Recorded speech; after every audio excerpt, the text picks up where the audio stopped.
You've just released your holiday sales forecast, the most important time of the year for retailers, and you're forecasting sales to increase between 3.6% and 4% this year. It's the first time you've used a range.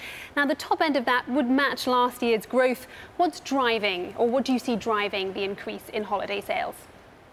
Oh, Emma, good morning. Yeah, we released what we think is a very strong and realistic forecast for retail sales growth this holiday season, really underpinned by a couple of elements. First are the overall dynamics in the economy. We think at a macro level, the economy is in a very good place. Secondly, we think the retail industry is in a good place. There's been a lot written about the health of the retail industry, especially over the last 6 months. But it's true that while there's disruption in the industry, there's a lot of investment, change, transformation taking place to really engage with consumers.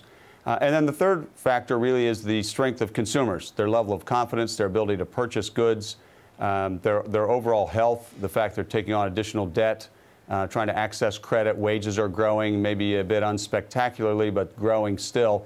So I think all those factors together, the macro trends in the economy, the dynamic in the retail industry, and the big investments being made there to engage consumers, and consumer health, all three are contributing to what we believe will be a very robust holiday season.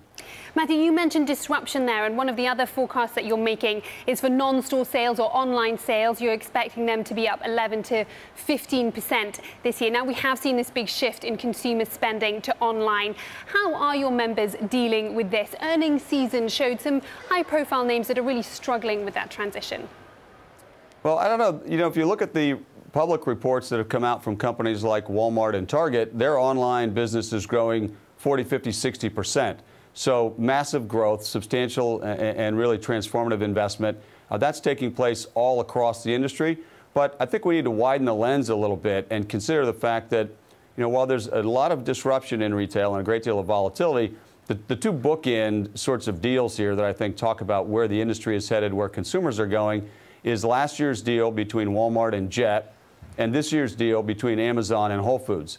And those are really opposite ends of the same spectrum. Those are companies that are trying to get better at playing in the space where consumers are every day. And to do that, you need the right skills, the right talent, the right structures. And no one's got it figured out completely. There's no company that knows exactly what's happening or how to reach consumers every single day. That's why they're making these investments.